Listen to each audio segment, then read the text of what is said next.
Samantha Chakravalesu Atra Gachantu Devata Saddhammam Munirajasya Sunantu Sagga Mukkadam Dhammasavana Kalu Ayam Bhadanta Dhammasavana Kalu Ayam Bhadanta Dhammasavana Kalu Ayam Bhadanta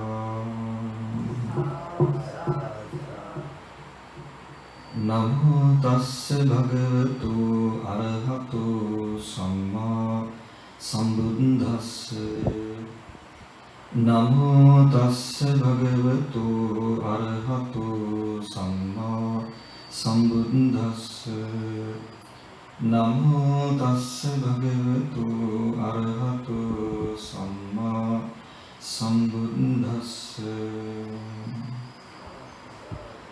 Sabbe Sankhara Anicchati Yadha Panyaya Passati Atta Nibbindati Dukke Esamaggo Visuddhiyati.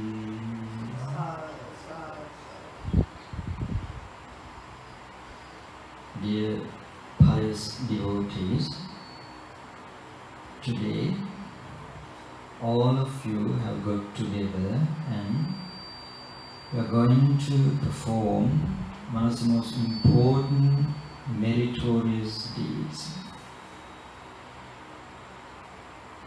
The Buddha said, Sabba Dhanam Dhamma Dhanam Chinati. The gift of the Dhamma excels all the other gifts. So today, you are organizing this to celebrate Mahiru Abhesekara's 30th birthday. So as a Buddhist monk, I'm so happy to be here and I appreciate enormously this meritorious deeds because today so many people don't do these kind of meritorious deeds in their important days. So that's quite special, and as a Buddhist monk I appreciate enormously this meritorious deed and motive as well. So today I have quoted a stanza which I have taken from the famous text that's called Dhammapada, the handbook of the Buddhist. So I have quoted here the 277 stanza. So let's consider the brief meaning of this stanza. Sabbe sankhara anicchati yada panyaya passati. Buddha says, all the conditioned things are impermanence. Sabbe sankhara anicchati yada panyaya passati. When one sees, realizes or understands this nature, Atta Nibbindati Dukke, he detaches or disgusts with the unsatisfactoriness or the suffering, which is called in Pali as dukkha. Esamaggo Visuddhya, this is the path to the purity or the liberation. This is the very simple meaning of this stanza. So today I basically intend to focus on anicca. Before that, as brief introduction, I intend to give a brief summary about the background in the India when the Buddha appears. So this teaching is more than 25 centuries old teaching, and this was revealed by the Lord Buddha. So, dear friends, there are basically two types of religions in the world. They are theocentric religions and anthropocentric religions. Theocentric religions means that the religions based on a supernatural God. And anthropocentric religions means the religions based on human beings. So, we all know what is based, the Buddhism based on. The Buddhism based on human beings. There is no any divine reveals in Buddhism. So, when the Buddha appeared in the world at that time, there were basically two teachings, we can say teachings, or the notions. One is Sassatavada, eternalism. The other one is Uchchedavada, we call in Pali Uchchedavada, annihilationism. So Uchchedavada means that there were some teachings that there is a unchanging entity called Atma that transcends life to life, and it's called eternalism's theory. Then there's another teaching that's called Uchchedavada, which means that those people believe that after death everything is over. That is kind of people who really don't believe the samsara and life circle and so forth. They are beliefs based on physics actually. So what the Buddha did, that he introduced to the world the middle path. All those teachings, what I have explained a bit earlier, that Sassatavada or eternalism encourages people to the extreme end of self-mortification. I think as Buddhists you all know about this. At that time those people tortured themselves in order to get the liberation. Then what the self-annihilationists did was that they went to extremism of indulgence, self-indulgence, which means kama sukhallikama yoga. So those are the two extremisms which prevailed in the Buddha's time. So what the Buddha did was that he introduced the middle path without going any extremism. So this is the historical background in India when the time the Buddha appeared. So how the Buddha revealed these teachings? As Buddhists, I guess all of us know that when he was very young, when he was in his lay life, that there were some four sides that made him to contemplate that in his palace, that his father restricted him by going out of the palace, because that they knew this young son will leave one day. So what his father did was that he restricted his son by going outside. But one day the prince went outside with his partner called Channa, and he saw some special sights. What are they? He saw, firstly, very old man, and he was living luxurious life, and he never saw that kind of person who couldn't walk and trembling. And this young person contemplated about this, and he questions his partner, what is this man and what happened to him? Am I subject to this situation? That's what his questions. And his partner said, yes, all of us are subjected to that kind of situations.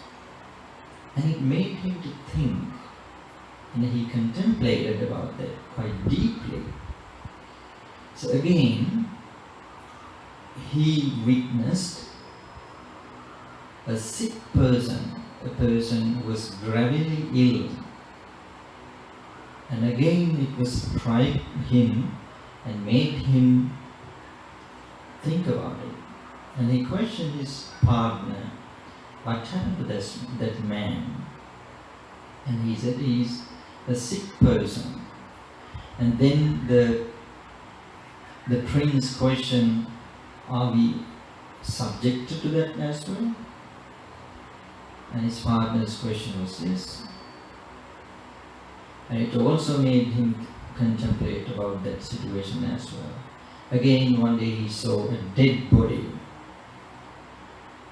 And that as well made him to think quite deeply. And he questioned his partner. And he said, yes, this is subject to all of us, the death. And finally he saw an ascetic. And these are the things that the prince made to contemplate about the life. And he thought, all of the human beings are subjected to this. And he wanted to escape from this. And he renounced the lay life and practiced various methods to enlighten him for 6 years. After 6 years, that he found a way to escape from these subjects or these situations. That's called full enlightenment. So, what I am going to teach you today, one of his core teachings, that is called anicca, impermanence, uncertainty, transient. There are so many words. So, sabbe sankhara anicca, the Buddha says, is all the conditioned things are impermanence. Here, conditioned things means basically the 5 aggregates. Pancha Khanda. So, he says that all the conditioned things are impermanence. Impermanence means that there is no any static or fixed things in this world. All the things are dynamic or constantly change. That's the nature of all the things. physical things and as well as the mental faculties or mentalities. All the things are constantly changed. So, dear friends, it's very important to understand this nature, because in this world everyone undergoes this phenomena, the impermanence. If we wisely look at ourselves, how we were when we young,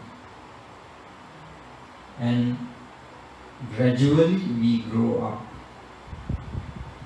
up, and where this leads, if we don't understand this phenomena, it leads to suffering.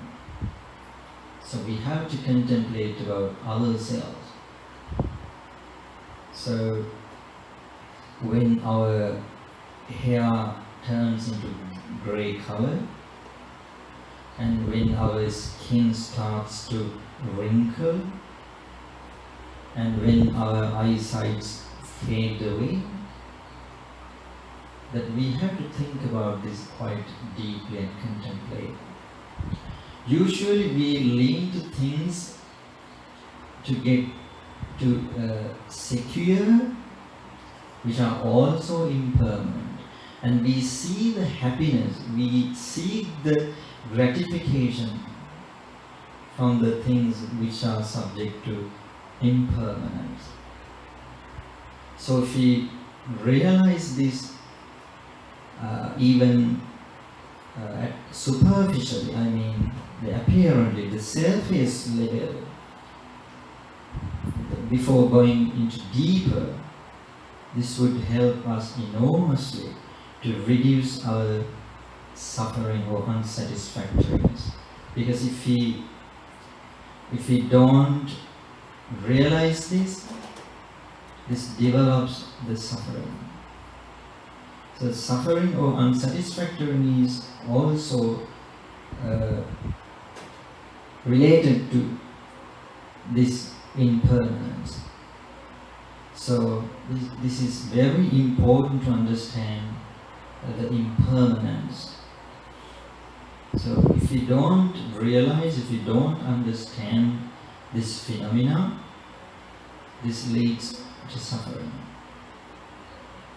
So even modern scientists, that they agree with the fact that there is no static or fixed entity.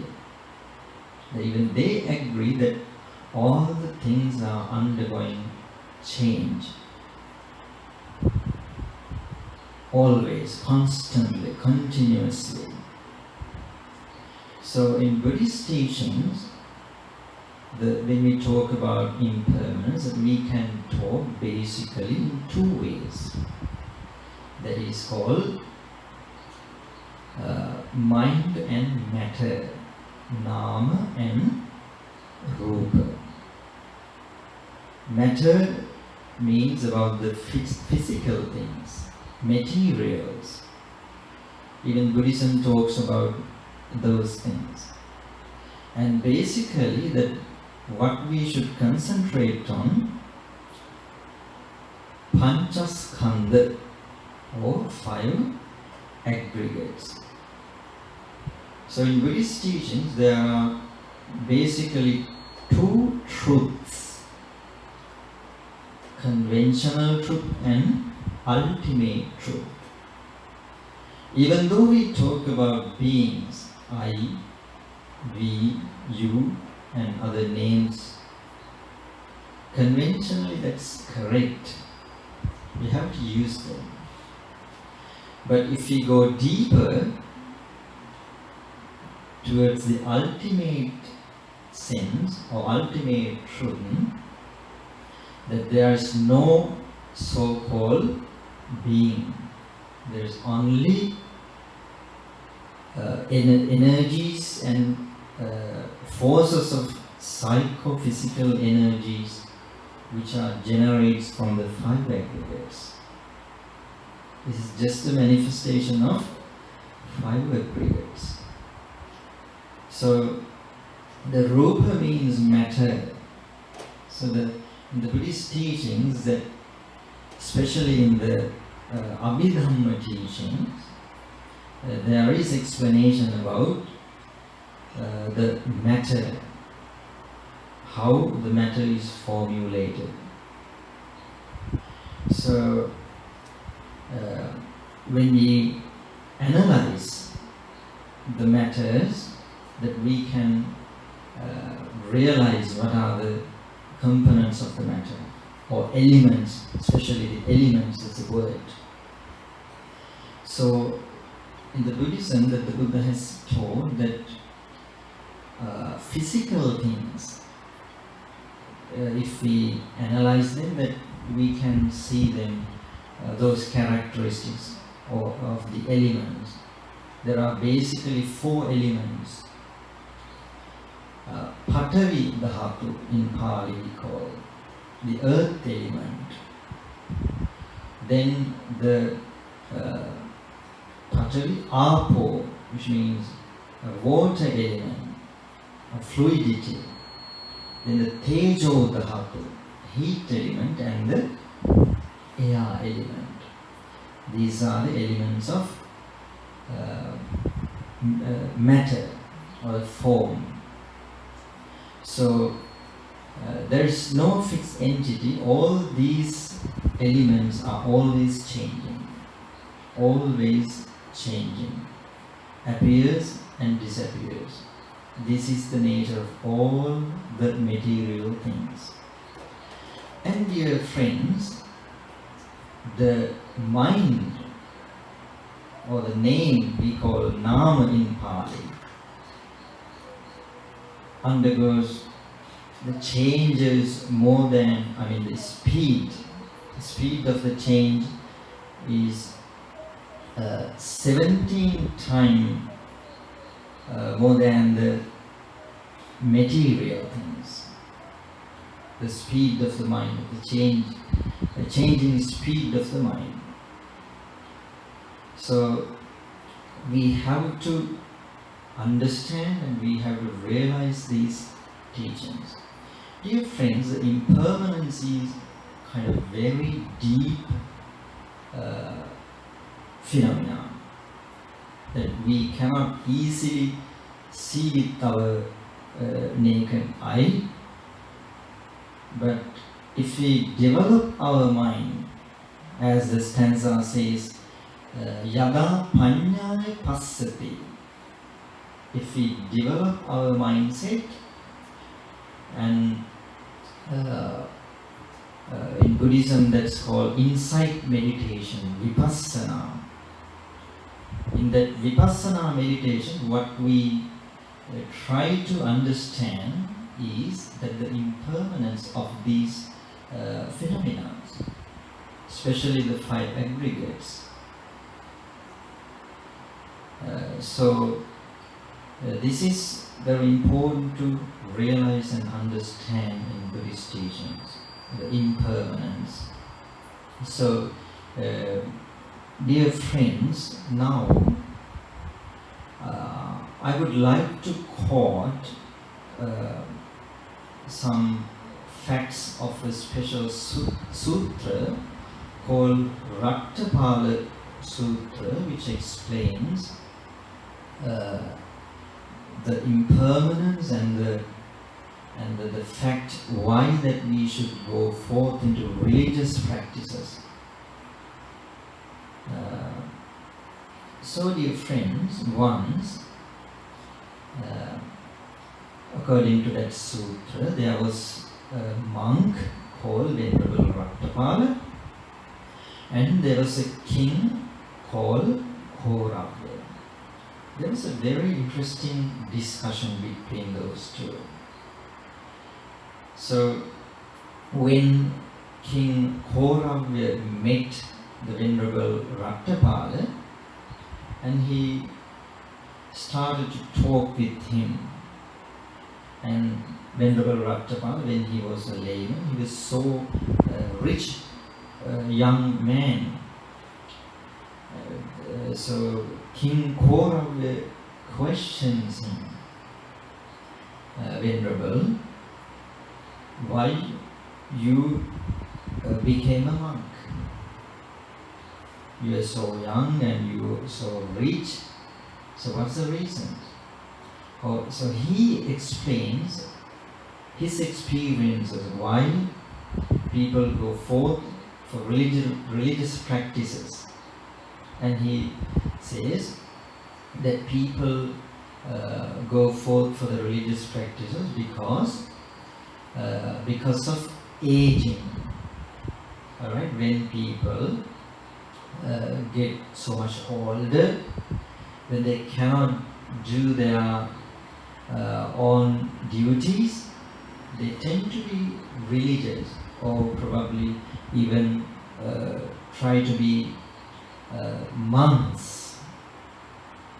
So he has realized that in that time the people try to be religious because of the old age. Then again he says, not only that, some people try to be religious because loss of wealth.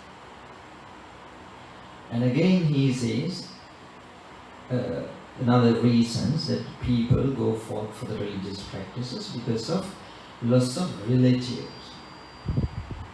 And again he says some people go to monasteries and to try to practice religious practices because of sicknesses. And that's what he had understood, why people try to practice those religious methods, religious practices, or even try to be ascetics or monks. That's what he had realized. And he says, Venerable Bhante, you haven't faced any kind of these disasters in your life. So why you have decided to be a monk? So then Venerable Rattapala explains his ideas, why he became a monk. He says, Great King, the world is unstable. The world is unstable. Again he says, there is no shelter and no protector for the beings. The second reason, again he says that there is nothing owned by the people or beings. Again he says the final fact that people are slaves for the craving. So these are the reasons why I have decided to be a monk and practice these teachings.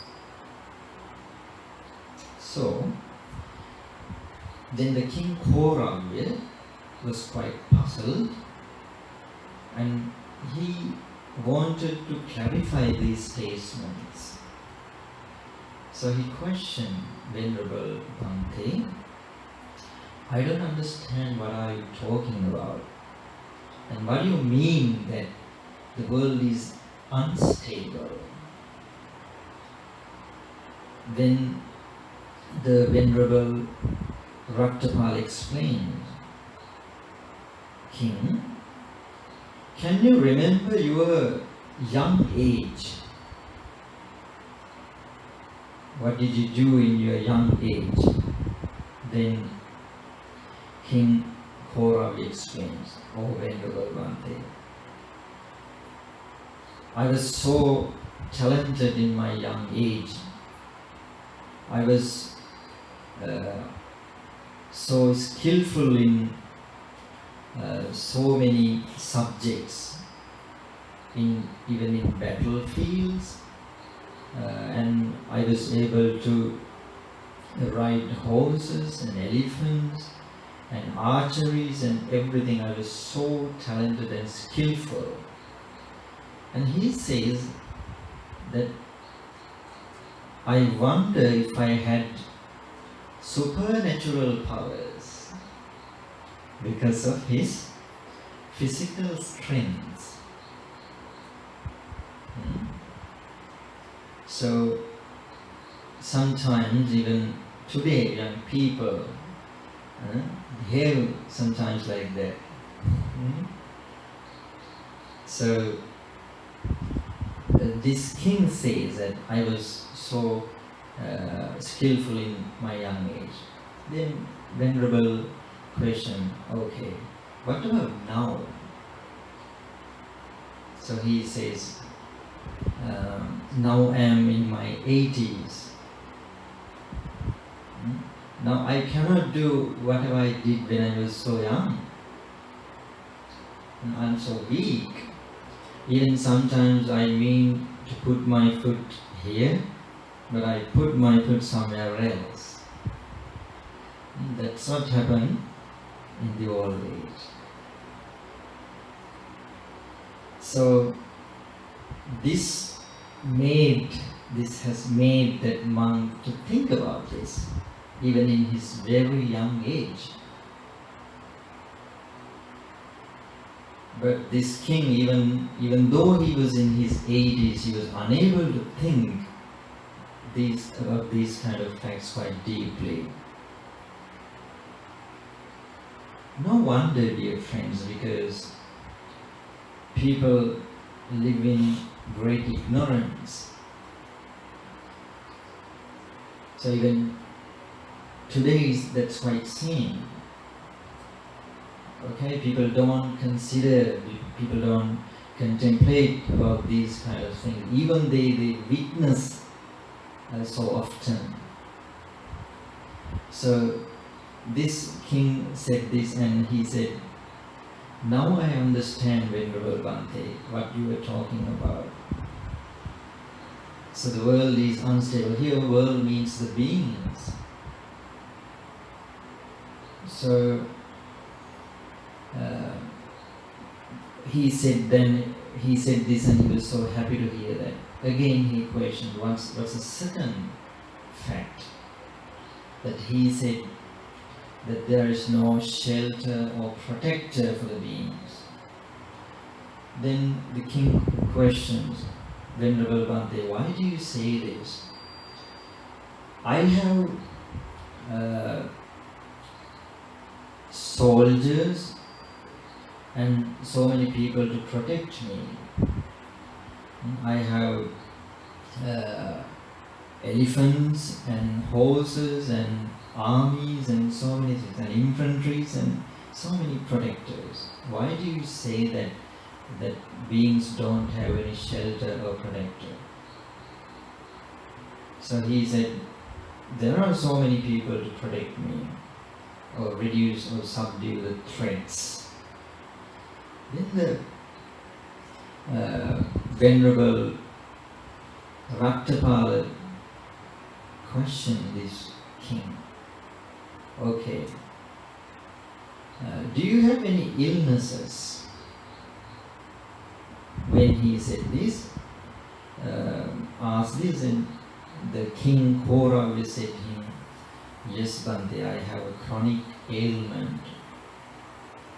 Then Venerable Rattapala asked him, okay, so can your protectors or armed soldiers or people who protect you, can they protect you from these kind of things?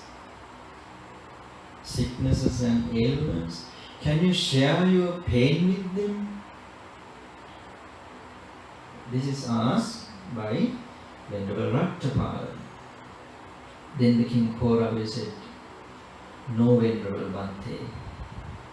When I get sick, when I lie on my bed, my queens and companions and relatives and all of those people are waiting around me, and they think that this king is going to die, and I cannot share my pain with them. And he says this. Then Venerable Rattapala says, this is what I mean, there is no any protector or shelter for the beings. Today this is, we are witnessing this, am I right? The whole world is living in fear. So dear friends, we have to think this quite deeply. This doesn't mean that escaping from the normal world or from the life. If we realize, if we understand this, then we can face the problems quite easily because we expect these things. So we also should contemplate these kind of facts. So this is what King Korav said, and then he was convinced about that statement of the Venerable monk, and he was happy about it. And he again asked, why did you say that there is nothing owned by the beings or the people? And he said that he doesn't understand that. He means here the king. Then the Venerable Thero, Venerable Rattapala Thero, asked him about his treasure, about king's wealth. Then king explained that I have billions of gold coins in my treasuries. So many wealth that he explained he had. So then Venerable Rattapala asked him, okay, so what happened to them when you leave this world? Can you bring them? Can you carry them with you? So then King Korav says, no, Venerable Bhante, when I die, I cannot take anything. So when I die, these things, these properties and all the treasures will be taken over by my companions, my queens and my relatives and everyone. So I cannot take anything with me. He says that. Then Venerable Rattapala explained, that's what I mean, that we don't have anything that we are on. We have to leave them, we have to pass on them. So when we live in this world, that we should have some kind of understanding what we are doing, what we are possessing. And then the king realized what Venerable Rattapala was talking about, and he was so happy about it, and he agreed with Venerable. And then the final one, the final statement which made by the Venerable Rattapala, the beings are slave of craving. So king says that, Venerable Bhante, I don't understand this. Why do you say this? The world or the beings are slave of craving. So then Venerable Rattapala explains. He asks, okay king, tell me, if someone comes from the north and he says that, king, there is a kingdom and there are a lot of wealth and a lot of things that you can easily conquer. Then Venerable Rattapala asks, when you hear this, what will you do? Then King Kaurava says, Venerable Bhante, I will go there with my army and I'll conquer it. And I'll get it under my ruling. And Venerable Rattapala question again. All the places or south, west and all the places when someone come and question and tell you that there are kingdoms that you can conquer, what would you do? Then King says, Venerable Bhante, I will definitely go with my army and I will conquer all those kingdoms. Then Venerable Rattapala mentioned, now you are in your 80s, you are so weak, but even now you think to conquer other kingdoms. This is the nature of craving. And Venerable Rattapala explains, all the beings are slaves of the craving. So dear friends, this is kind of fact that all of us should think, we should contemplate. This happens today in the world more than ever before. People now are being materials oriented, and they seek gratification and happiness from the materials. And even Buddhist people now tend to collect the things and seek the happiness from the materials. It's okay that you can find happiness, you can get, but you have to think, this is not the ultimate happiness which comes from the materials. So dear friends, because of these mindsets of the people, what is the mindset? That they believe that the happiness comes from the materials, and when they collect a lot of things that they can be happy, because they don't know that's the craving, that's the nature of the craving. Okay, they don't understand that. They always seek happiness through this, these senses. Okay, that we have 5 senses. We want to see pleasurable things always. We want to listen, okay, good music or whatever, the pleasure, good smells and all those things. That's what we find. That's how we find the happiness. So people forget about how to find happiness and how to be happy, because they have become slaves of the craving. Dear friends, do you know the nature of the craving? Buddha has explained so many similes. What happens if we put fuel into the fire? Does it cease? No, it doesn't. That's the nature of the craving. We need always something more, something more. That's our nature.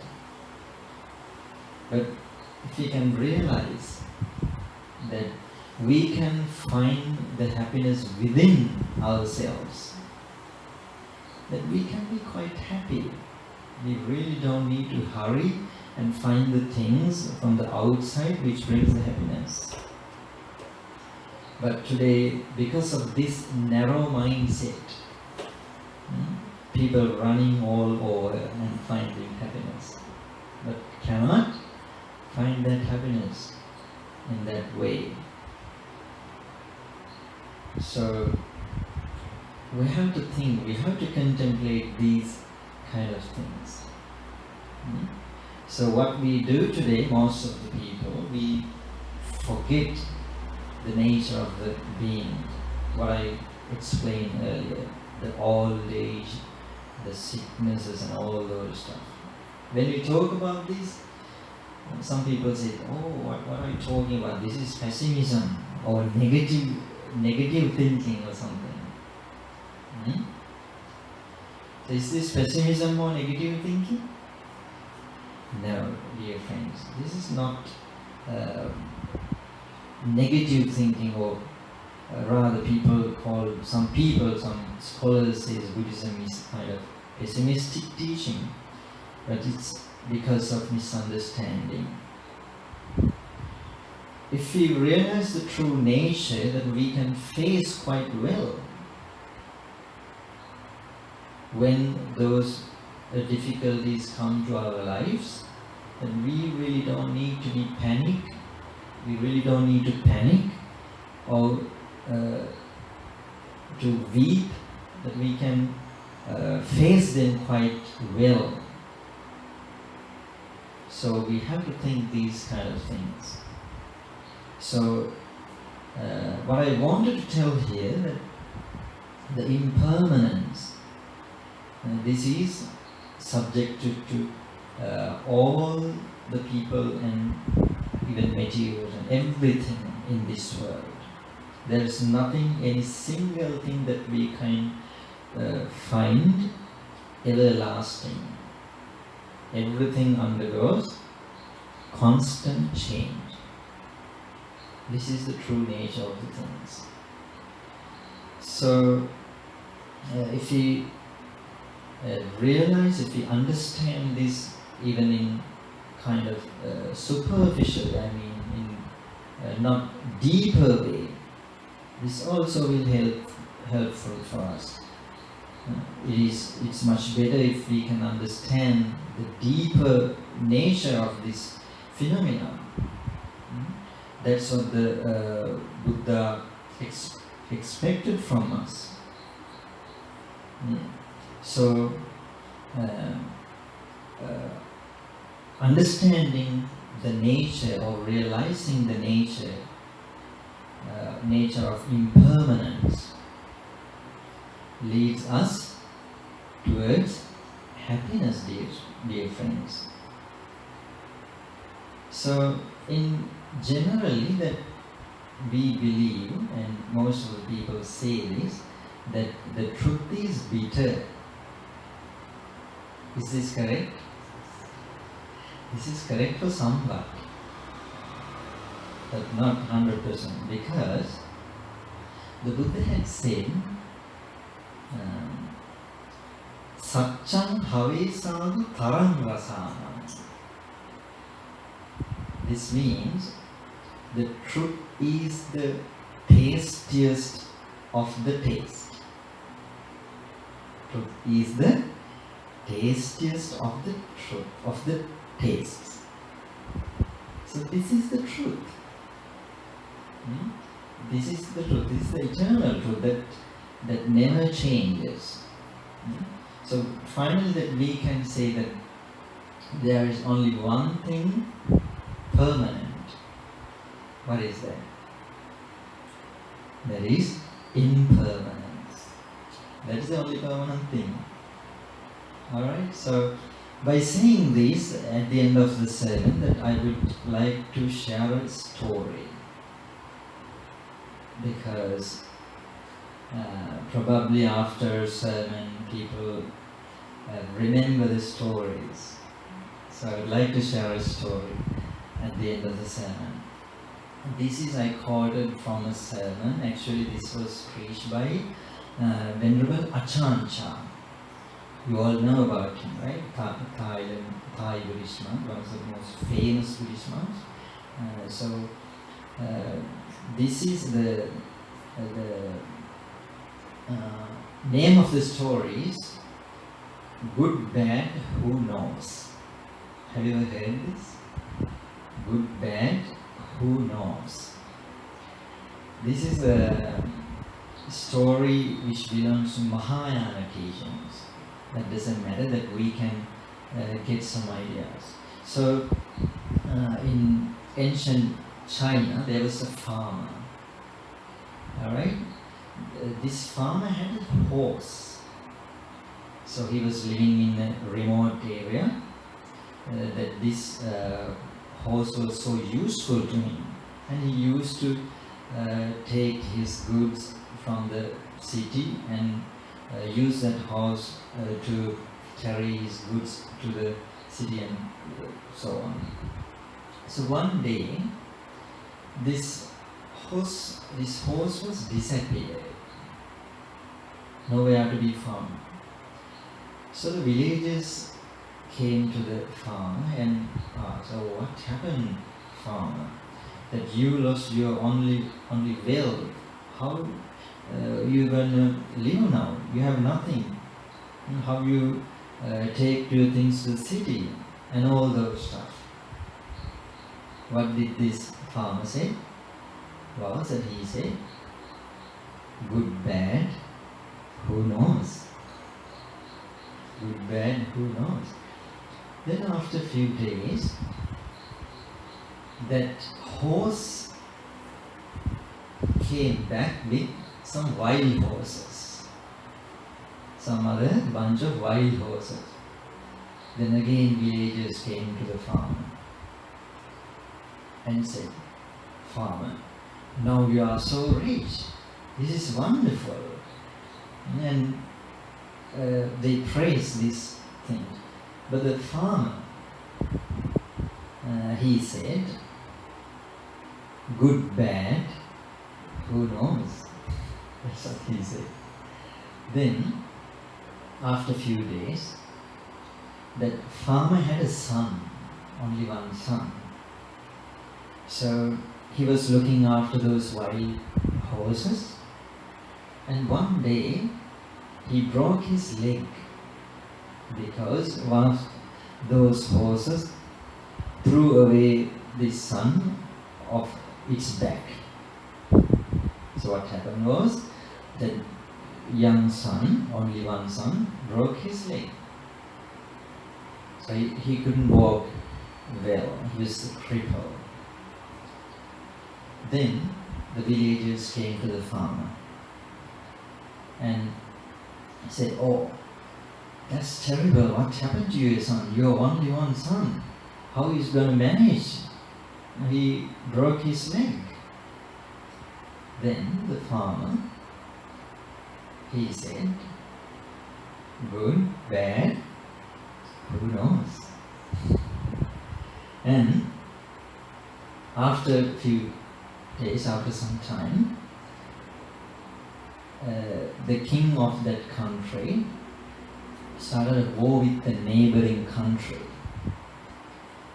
and he decided to recruit all the young men to the army.